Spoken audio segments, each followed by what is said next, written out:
everybody. How you doing? I'm Dr. Boyce Watkins, and you guys know, you guys may or may not know. If you don't know now, you know. I'm going to be headed to London this week, and one of the people that when we put together our panels for London, one of the very first people, if not actually the first person, that I suggested that I really wanted to be one of our panelists for our event in London was a brother by the name of Dean Okai. And Dean is he's been on the channel before. He shares some extraordinary insight and information. He actually has a plan for the community, plans that relate to wealth, media, everything. And I just really loved hearing what he had to say. He kind of represents the best of what I've seen across the sea, which has actually been some really extraordinary people. And I want to welcome my brother Dean to Intellectual Chocolate. How you doing today, man? I'm good, brother. Good. Glad to have you, man. So now it's what time is it over there? Is it nighttime yet? 6 o'clock. Oh, okay. So you're only 5 hours ahead of Eastern time. Okay, that's good to know. And that's good for people who want to watch the live stream. If you go to abncdigital.com and do the 30-day free trial, you can actually watch the stream of our events in London. That's abncdigital.com. Okay, so let's just start with the very basics, man. Tell them about yourself, man. What you do and where you're from and all that good stuff. Yeah. So I'm a business owner. I have businesses since I'm 18. I'm 43 years young. I've got a suit business currently, but I've been working on the think tank, which is Projects for Us, and that's been a labor of love. It's a passion project. So it's been a learning curve since I set that up. A lot of challenges. It goes across education, economics, media, because we need our own representation through news gathering agencies. But then what I've seen is that there are very specific institutions that we can set up off the back of that. And I've met so many people with the expertise, and now they've all pulled together in great directions to set up the individual institutions that we need to represent us. In the UK, that's 2 to 3 million people. Exceptional individuals are great, but when you have a relay runner, he has a baton and he runs one leg of the race. When he's finished it, he hands it to someone else. That person runs and they hand it off to somebody else. What we do traditionally is our runners get petered out and they don't hand on the baton. Somebody goes and picks it off the floor. And what we need to do now is get rid of the runners and create institutions. Institutions go on and on. And when they've got a constitution that doesn't involve any Europeans, it's fantastic because we can't be infiltrated. You make sure the language says African. That's not race, that's nation. We need to start thinking as nations. So when you talk about black doesn't mean anything. When you rub your nipples in the shower, you're black. When you come out, you're nobody. Well, you know what? I love that, man. I think that's really interesting. I mean, what you said about institutions outliving individuals. I think that it seems to me, and maybe you can speak to this, that we have a lot of black leaders who act like they're not going to die, or African leaders, or just absolutely. They seem to think that it's all about the individual, and they don't realize that you're part of a lineage, and that you must prepare for transition at some point. Can you kind of speak to that in a little bit more detail? Most definitely. So one of the institutions I'm working with some parties on now is a credit union. You can't just get banking license. You see, anything that involves a license, like if you told me you're going to set up a TV channel and you're seeking a license from the state, I'll tell you, you're wasting your time. People don't even consume media like that anymore. Set up an app and your world is broadcast straight out there, and you'll get real digital metrics, and you can get advertising off the back of that. So anything that involves a license means that you've put somebody in front of you, a gatekeeper, right? So we don't require any permissions to do anything. So when you set up a credit union, then it's based on the membership. So your savers are members. Now you can take the money on reserve and you can build hotels in the Caribbean and in Africa. You got rental income, so they're going to get dividends off the back of the rental income, and they're real tangible assets. One of the things in the UK right now is Brixton. You can ask black people all over the world. If I came there, you say, where are you from, Brixton? Because everybody knows Brixton, right? as a black capital. One of the hubs, Brixton Village, is for sale, it's 30 million. This is a commercial marketplace. We can purchase that and hold that as an asset in trust so that it can never be gone from our hands in a credit union. And then the rental income from the commercial businesses is a dividend for all the members. So we start to do these things. You spoke with Victoria, you see what her economic clout is and the kind of things she can put together. So you know the caliber of people that we're talking about when they come around and create funds. These are real institutions now.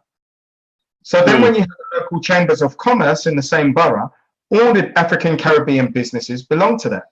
So then, as you set initiatives like this, hashtag invest our tax, if you invest that with one charity, then we can purchase commercial buildings to convert into schools, African Caribbean chambers of commerce, and community centers. That culturally underpins our community. That's the community center. That have cultural events. You could have been given your address there. You've got schools, so we take over our education. And then you've got the chambers of commerce that financially underpin our community. That is a real strategic hub that gives us self-determination, economically ongoing self-determination, based off the fact that we put our tax in our community. And then you create a kite mark that you give those businesses when they donate that tax, investors in community. So it's formal. We formalized it. Investors in Community 2018, Investors in Community 2019, 20, and you just go on and on, paying our tax to ourselves and extrapolating it from the national economy. Then we have a nation inside a nation. We're just Africans. Well, let me make sure everybody knows who I'm talking to. I'm talking to a brilliant brother by the name of Dean Okai. Dean is out of London, and he has a lot of great ideas for the community. He has a lot of good strategies. I like talking to Dean because Dean knows what he's talking about, and Dean it really has a lot of great ideas that have been thought through. Now, I want to ask you this, Dean. You know, so when you lay out your ideas, and they're very strong ideas, what impediments have you seen, you know, say just in London alone, in terms of not actually having been able to see some of the ideas all the way through, like the credit union idea? How are people receiving that? What are people actually doing to help take that, you know, to move forward and actually make that into something real and concrete? What are the obstacles now? Impediments are only ever personal. That comes down to personalities. You sit down with someone, you realize after a given period of time you can work with them or you can't. If you've worked with enough people in teams, you understand the nature of a team is that you need people that are contributors, that aren't going to nitpick and rub people up the wrong way in terms of personalities. You might have someone with an amazing mind, but when it comes to dealing with people, it becomes a problem. So they're the only impediments because nobody's in our way. So once you identify expertise, then it's just about incorporating. And once you incorporate, it's about the time everybody can spare, because remember, we're doing this unpaid in our own time.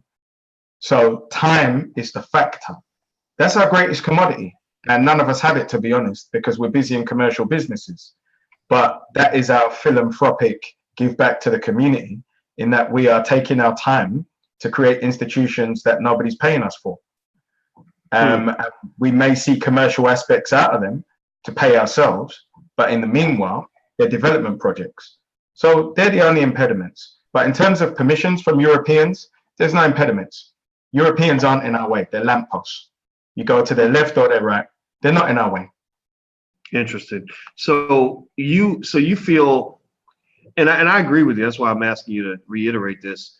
So you feel that, you know, that white folks are not stopping us from doing what we want to do. They're not the impediment. That maybe we are the impediment. You know, maybe our organization skill, our lack of will and vision or willingness to actually invest our money and our time in making this happen. Is that, would you agree with that? That maybe we're spending all of our time, as you mentioned, in commercial enterprises, working for other people, and a lot of our money spending with other people, and we're not taking that money and using it for the things that we can actually build for ourselves. Is that what you're saying, or can you help me? Absolutely. And I'll say it even clearer than that. Look, people who work for themselves have amazing problem-solving skills. because when the wolves are at the door, you've got to learn to circumvent the wolves and keep the doors open. That means you've got to pay the bills, you've got to pay suppliers, you've got to pay wages, and you've got to juggle. Once you've been doing that for 5,000 hours, you'll figure it out. And your experience will tell you that you don't need to stress yourself anymore, because the doors aren't going to close tomorrow. Now, you could spend that time worrying, or you could spend that time strategizing. I don't worry about it based on my experience, because I know 24 hours isn't going to make a difference. So in this time that somebody else is making themselves a heart attack candidate, I will strategize about what I can do. And in the world of digital media, it's amazing. I'll set marketing. I might have had a quiet week and set marketing, and I'll have an amazing weekend based on what I just put out. And saying simple things like free parking just brings people down in droves. So that then I've got the capital to keep the wolves from the door and then do this work. Europeans are not in our way in any way, shape, or form. We've got to take ownership now. Look in the mirror. Well, you know what, man? I like what you're saying, because maybe that's what I kind of hear when I talk to my friends in London. Maybe I've just got a great sample of Black people in London. I admit I don't have as many friends in London as I should have. We got a lot of supporters there, but I was actually embarrassed that I don't know as many people as I should know. But I know a few people like yourself and Iola Williams and Charmaine and her husband Mark, who created Black History Studies, and the sister you mentioned, Victoria, and I just see people that, you know, just have a level of seriousness that I don't always see around, you know, when I look at my people here.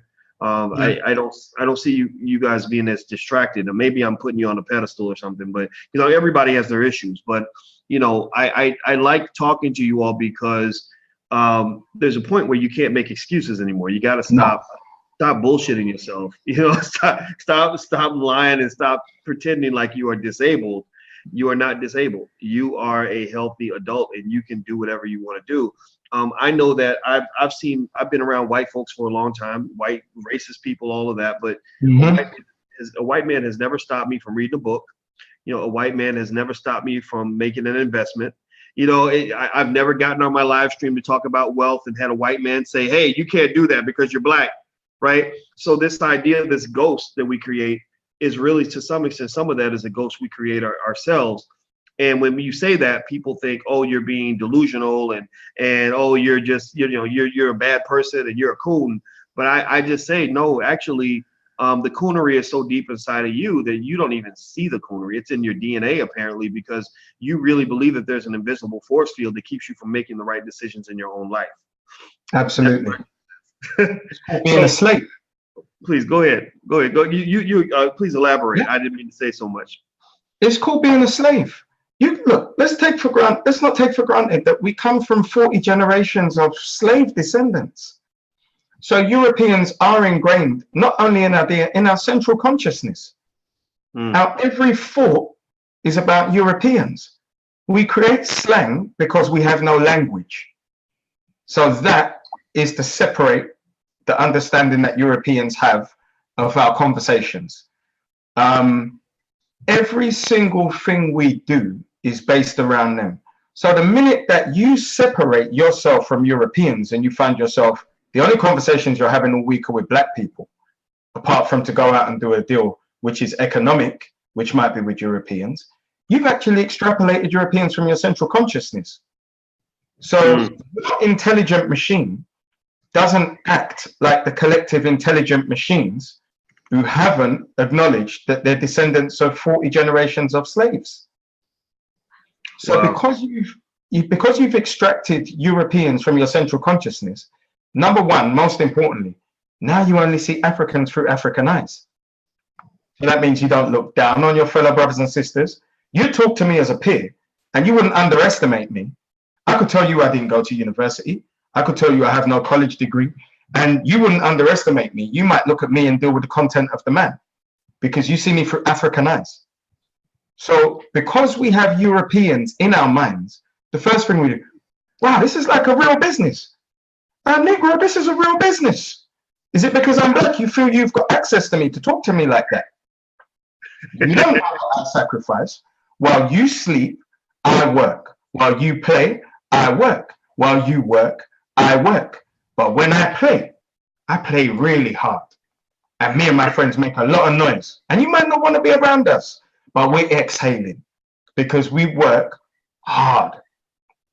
It's not luck.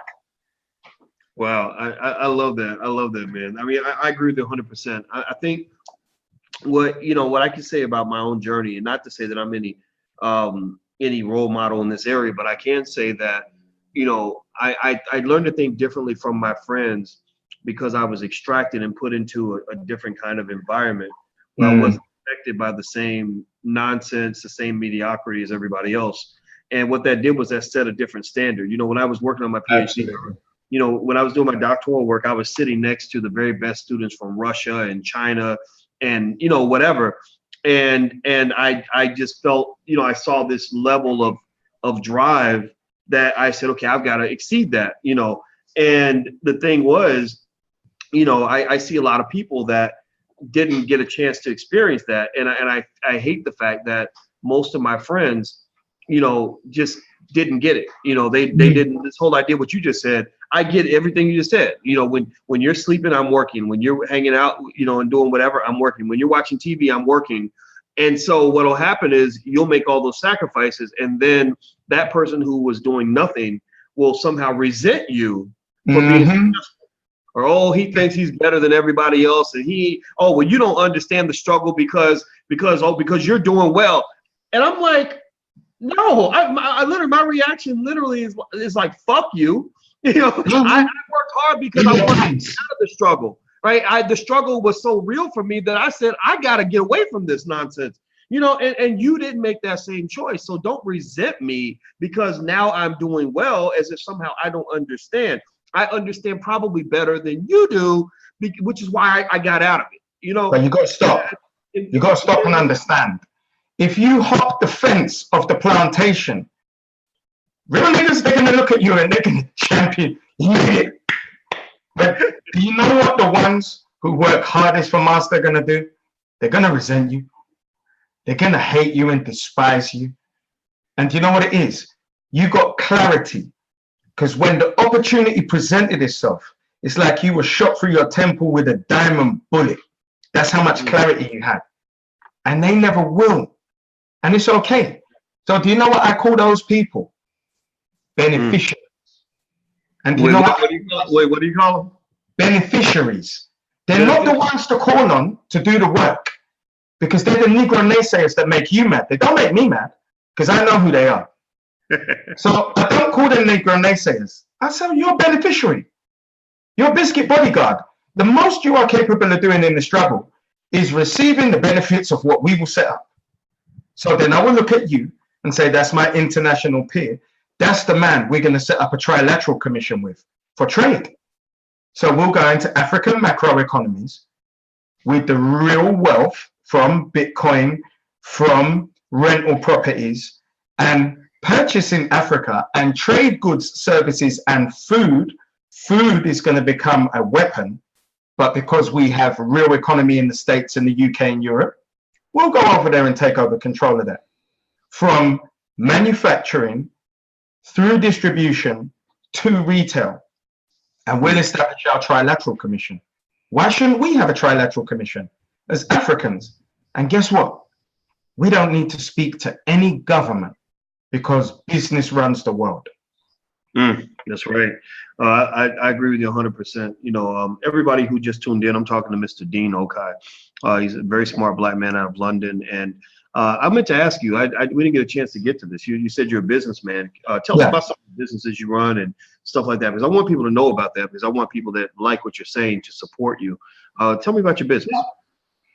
So I moved out my mum's house at 18. I had 10 video recorders. I sold adult videos and pirate videos that taught me manufacturing, distribution, money management, credit control, Keely, who to trust and who not, because I would take 20 tapes and wholesale them, barbers, mobile phone shops, greengrocers, and go and collect my £100 at the end of the week from 8 or 9 shops.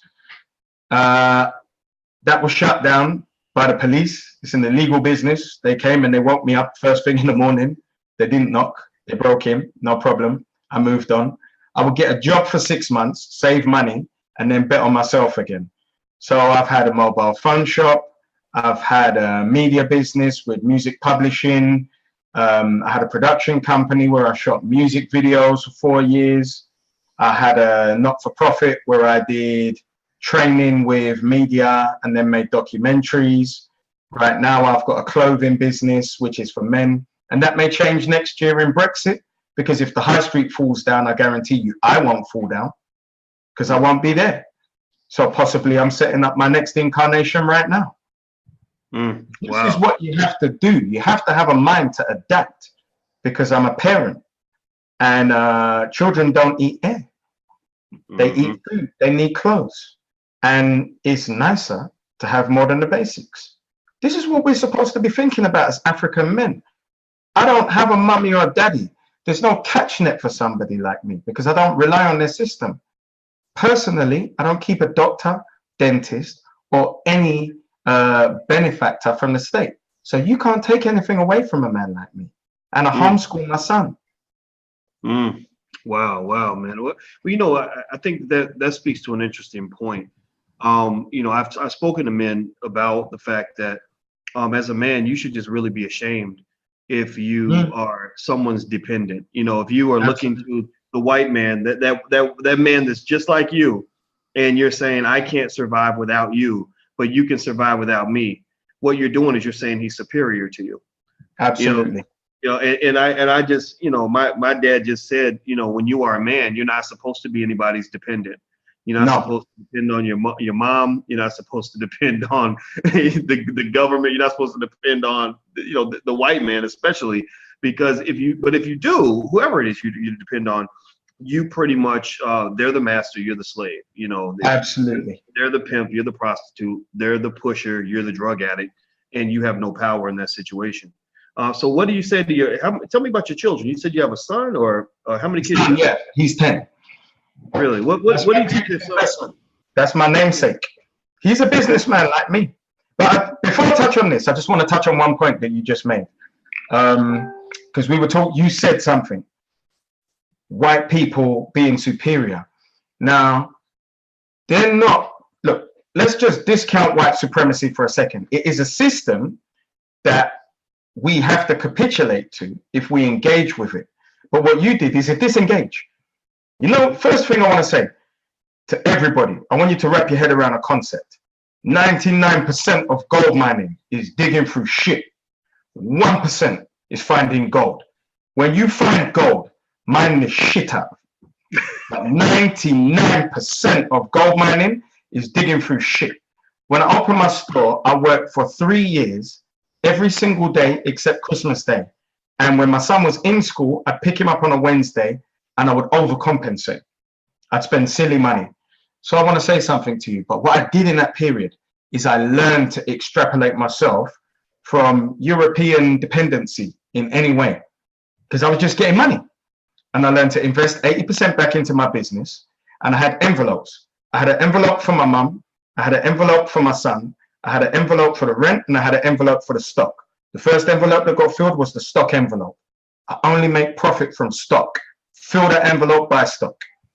Then I would have the one for my mum, because I had to give that to her at that stage. Then my son, because I had to take him out. And you know the last envelope? Rent. 99% of people, I want you to ask yourself, which one of those 4 envelopes you would have filled first? Rent, right? Change your paradigm and how you think. So Europeans are our competition. I give a damn about them. God bless them. They're doing the right thing. You're doing the wrong thing, looking at them, saying, they're our competition. Kick the ball to me. Can your coach tell me how to win the game? Go on. You sound like a baby. They are our competition. That's it. I love it. I love it. I'm with you. You know, it's so interesting that, you know, we don't understand that we are supposed to be in a competition. We really believe in these myths like equality and diversity and inclusion. And yeah, you go ahead and keep believing that shit while they putting your dumb ass in the back of the bus. You know, we always end up. We have equality. Say it We're again. all democratized with the same 24 hours. That's it. It's right. how you use that 24 hours. But no, that man's your competition. Well, I tell you, I mean, the analogy you used about asking the other team's coach to tell you how to win the game, that right there speaks to so many things that happen in our community. If you look at how much of our education is controlled by our oppressor, it says first thing you got to do is you got to stop letting them educate your kids. How much media is controlled by people who don't like us. Well, you need to stop supporting that media and support media that's beneficial to your community. And then all this speaks back to where we spend our money. Where do we invest our time? Where do we invest our money? Well, most of us are deeply committed to white supremacy because we invest the bulk of our lives working for white supremacist corporations that don't even want to hire black people. So if you are directly investing in white supremacy on a day-to-day basis, then what makes you think white supremacy is ever going to die? You're supporting it, right?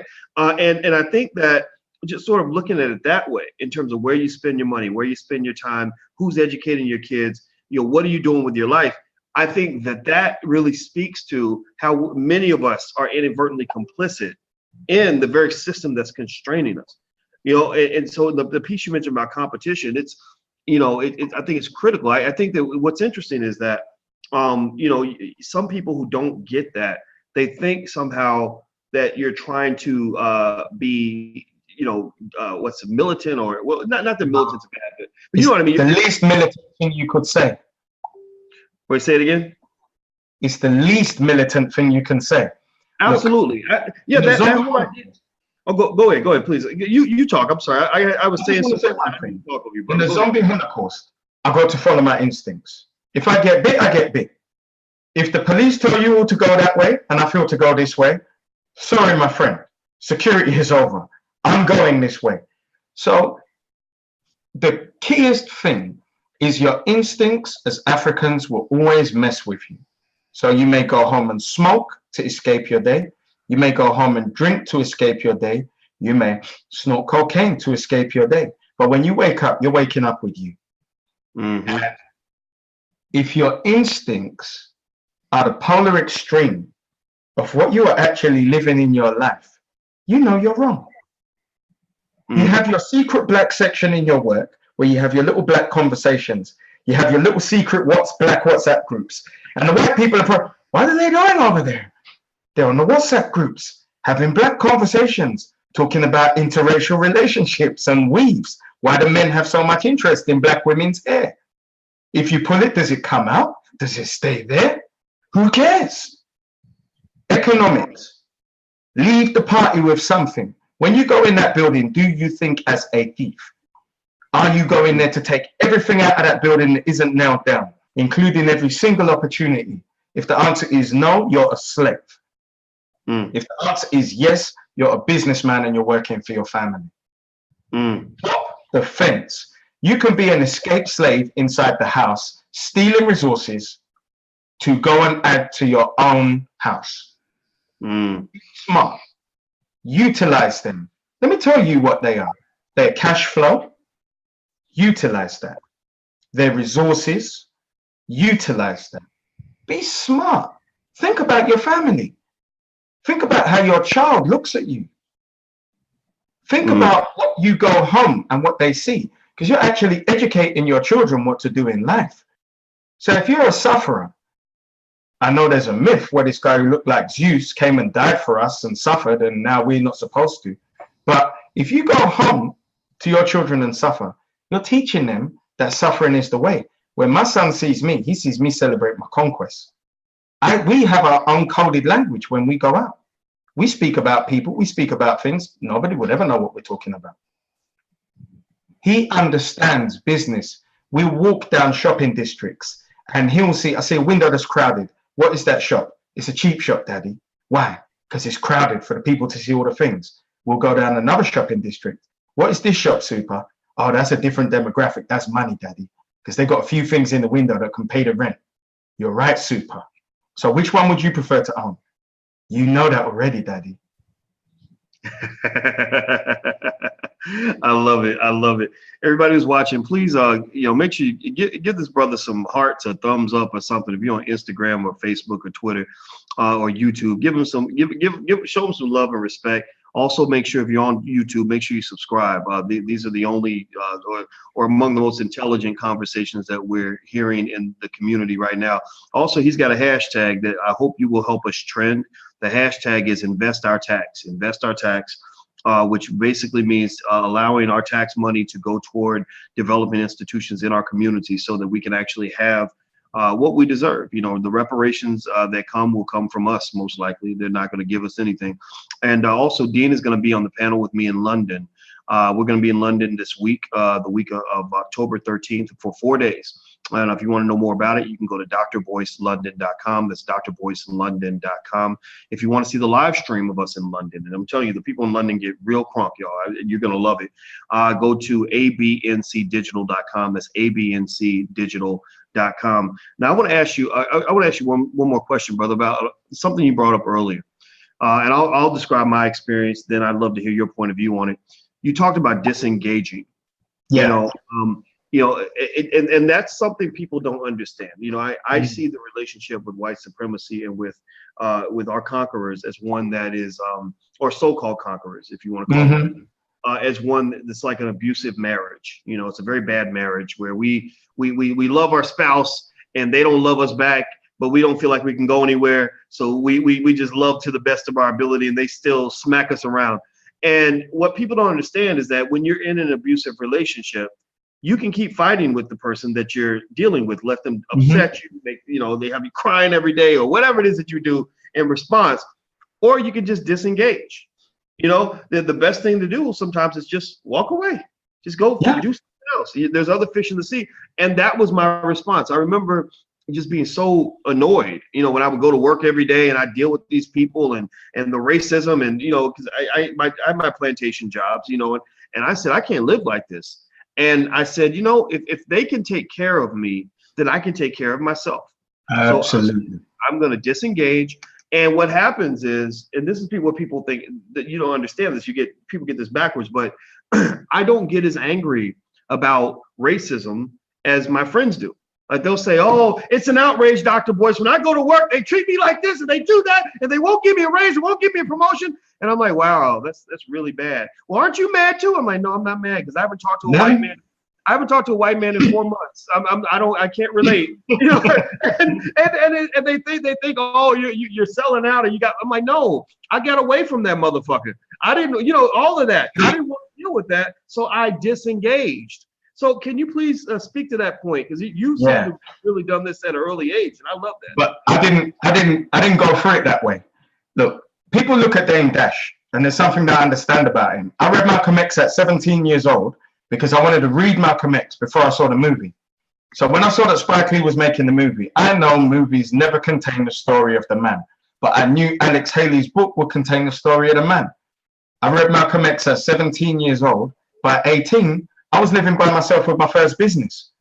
So I didn't go from being educated by European women to having a job for a white man to then saying I'm going to set up a business at some stage. Because you know what those people end up like? They end up like Jamie Foxx's character in the movie with Tom Cruise.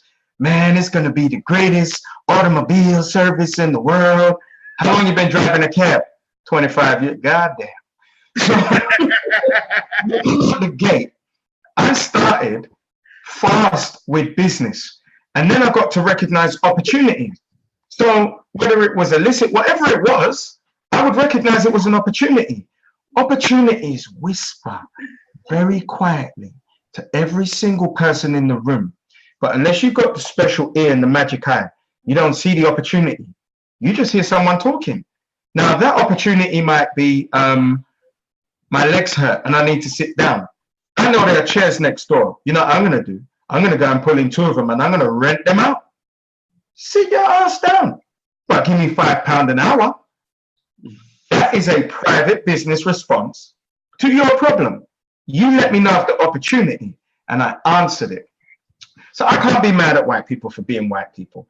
If I know you, if we found ourselves in a place in the world And I said, look, me and you right now have enough intellectual capital that we need to rely on each other. That's your room. This is my room. I know Boyce doesn't wash up. Jesus Christ, right? So I'm the wife in this relationship. I wash up, no problem. You know what you do? You're the economist. When I give you this money, I know the rent's paid. I know we're straight. You don't take cocaine. You don't drink. There's no prostitutes. It's cool. I can't be mad at you after knowing that you don't like pots, pans, and water. I have to take it on board and then respond. This is the world we live in. Europeans have a system called capitalism, which is exploitative. I said something very important. You said about this democracy as being equal. We are all equal under the creator. We are all democratized with the same 24 hours. You choose to give your greatest commodity to somebody for 30 days for free. So somebody who is European, who thinks like me, will take your 30 days credit, utilize it. Now, if you earn £2,000 a month, that man is going to make £500 a day off of your intellectual capital times however many of you there are. So a millionaire uses his 24 hours better than me by borrowing more people's time and intellectual capital. A billionaire uses it better than him by borrowing more people's time and intellectual capital. Now I've introduced you to a concept. Your time is an economic commodity. You choose to give yours away for 30 days for credit. I get cash every single day. Then I'm afforded the time to create these philanthropic projects, which will turn into institutions. You know, I love that, man. I mean, I think that it's important because what it speaks to is something that I told my students the other day, that, you know, people that are kind of destined to, you know, for the struggle or are at deep risk for the struggle are those who grow up thinking that you should make your money through labor. Those who have the best chance of actually achieving economic strength are those who grow up learning that you should make your money through systems. You know, absolutely. If you have systems, then you're able to utilize labor from others to build your business. Your business works even when you're asleep. Your business can make money even if you're dead. Or on holiday. There you go. And there you go. On holidays, all of that. And I think that just, you know, it's really, yeah, if you don't have a system, then you're going to probably get left behind. So the question is, what is your system? Where are you investing? What are you building? So let me tell everybody before I let my brother have the rest of his day back. I want to make sure everybody knows I'm speaking to Mr. Dean Okai. He's pushing a hashtag. It's invest our tax. Invest our tax. Make sure you use the hashtag. Everybody watching, please go to your social media and use that hashtag. Invest our tax. And he wants to get the hashtag trending. So let's show love.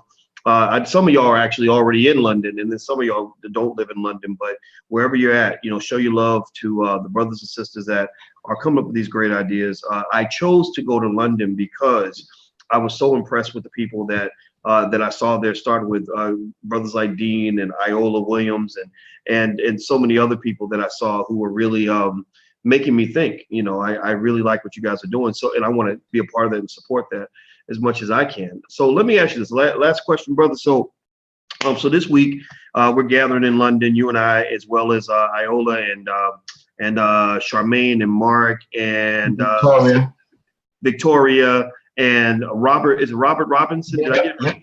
Yes. Okay. And say it again. I know all of them. Good people. Yes. Yeah. Very good people. And we're going to have some conversations about Black economic empowerment. And one of the things I really like about the conversations I've had with yourself and the others that'll be on the panel is that the conversation is global. You know, you tend to go straight to the diaspora as opposed to this is what we need to do in our city or in our country. Talk about that a little bit and the importance of all of us as Black people or as African people thinking globally about our position in the world as opposed to thinking about, say, just the United States or just in England, etc. Absolutely. So look, there's a reason the police can shoot you because there's no nation coming to back you up. When the Australian woman got shot by the Somalian policeman because he's no longer a US citizen, the thing about white supremacy, what they do is they're not Americans. If Mayweather is fighting Conor McGregor, you'll see Irish flags. So I know you're white supremacist. You talk about veterans, But veterans come up to me if I'm in an airport in the States to sell me a pin for $1. So I know you don't care about veterans. I know you don't. Look, you people don't care about the nation. You care about white supremacy and dominance. You vote for the person who is the most racist, who will give all the rhetoric that you love. That is you. So let's separate from them. We don't have a nation. Nobody is coming for us. If we get shot, Nigeria is not going to intercept. Ghana's not going to intercept. Jamaica's not going to intercept. Nobody's going to. So we realize we are by ourselves. So now what we make ourselves is global Africans. Let's economically underpin what we do, first of all. This invest our tax. It's not for me, brother.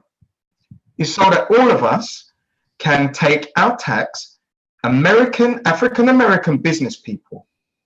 I'm telling you, this is self-preservation. Take your tax out of the national economy. I want to tell you what African-owned charities are now. You are African development banks. Do not think of yourself as a charity. You're going to open escrow accounts to hold the funds that you take from African businesses, and you're going to purchase commercial real estate to turn into institutions. You're going to take said commercial real estate and put it in trust. Woo! You're going to own that, and then it can't be touched. So you're no longer these institutions set up by Europeans. So we're having these conversations. Well, they're whores. They took this money from Soros. They're whores. They took this money from any. Now, if you have your own institutions, take money from everybody, and then look at them and say, who do you think you're telling to do what with the money? This is ours. So I want to share all the systems and processes that we're creating. I want you to share all of your systems and processes with me. And do you know what we do? We whittle them down until they're fat-free. And those are the institutions that we're going to erect, which is an African news gathering agency, which is global, which is an African, like when I say a credit union, that's not local. That is national, then it's international. We own hotels globally that we get rental income from that give dividends to savers who are members. You have investments where you can buy commercial properties like this Brixton Village. So now your businesses have somewhere to rent, and then you can't get, what's the term? The second genocide, which is most important now, where economically Europeans are coming into our communities and purchasing the properties. Oh, gentrification. Gentrification. So there's no gentrification because you're buying up all the properties. Just like Eastern European descendants of Khazarian Empire do. Nobody questions them. Jay-Z said it. That's how they got all the property. I love it. Well, hey, brother, well, I love it, man. I think that what I would love to try to see is if there's a way for people to participate in something like that. I think if we give people specific instructions on specific things they can do, I think that would, bolster people. Now, I know right now that the most specific thing we can do is share the hashtag, pop it up on the screen real quick if you don't mind. Invest your tax. Invest our tax. What you're going to do by investing your tax is make African charities, and when I say Africans, black people, development banks. Those development banks are going to purchase commercial properties to convert into schools where we can deliver an African educational curriculum. That way, we're not answering to Europeans anymore. We're shaping and forming the minds of our children, and we have a rites of passage for our children, which is great citizenship and a cultural understanding of themselves outside of the maths, English, and basic skills. And then you're going to have technology, which is up here, because you're not asking mommy and daddy for permission. You are going to see your children through African eyes and give them something great. That's right. Well, I love it. Everybody, this is Mr. Dean Okai. Dean is going to, he's been gracious enough to join us when we go to London. We're going to have a lot of film screenings, a lot of great lectures on wealth building, as well as a great panel on the last day that we're there. Dean is going to be a panelist along with Iola Williams, as well as Charmaine and Mark. I can't remember their last names right now. But Victoria and Robert. Say it again. And Victoria and Robert. Oh, of course, Victoria and Robert. Who could forget Victoria and Robert? I mean, their ideas were so great. Yeah. I was really impressed, and I'm super excited about it. So if you want to come to London, or if you live near London, if you live near London, you better be there. If you don't live in London, then you need to get an airplane ticket because London's just a great city. Period. Go to drboycelondon.com and you can get discounted tickets there. drboycelondon.com, and the tickets here. The reason we have to charge is because it was expensive as hell, and it just helps us cover the cost. So Can I say another reason you have to charge? Because you're giving people intellectual capital. There's no reason it should be free. Let's stop making excuses about black businesses and services. Take a value from what you're getting from Africans. Dr. Boyce doesn't need to make any excuse why he's charging. He's charging because you're getting his intellectual capital, my intellectual capital, and everybody else's who've got vast experience in their fields. So God bless you, aren't you fortunate to get it on the day? Let's start taking a value out of what we as Africans do for each other. That's right. Nothing is free. What he said. What he said. Stop complaining. Yeah, I mean, all seriousness, man. You know, I just tell people if somebody says, "Oh, that's $30, I can't afford it," I tell them I need you to go somewhere and I need you to add up all the money you spent with the white man's businesses, and I want you to compare that to what we're asking you to do here. Then I want you to compare the value, which benefits you the most. You know, interacting with us or interacting with them. Which money has the greatest likelihood of going back into your community? All of our money goes back into the community. I mean, we've done our world tour and all this stuff, and we haven't made a profit. We just recycle the money. There's nothing wrong with you making a profit. You're providing a great service. Well, I appreciate it, brother. I appreciate it. You know, it's funny. We make our profits in other areas, but literally going to the cities was a tough investment because we insisted upon not getting sponsorship from anyone. We didn't want those businesses and government and all that sponsoring it because they're gonna control what we can say and what we can do.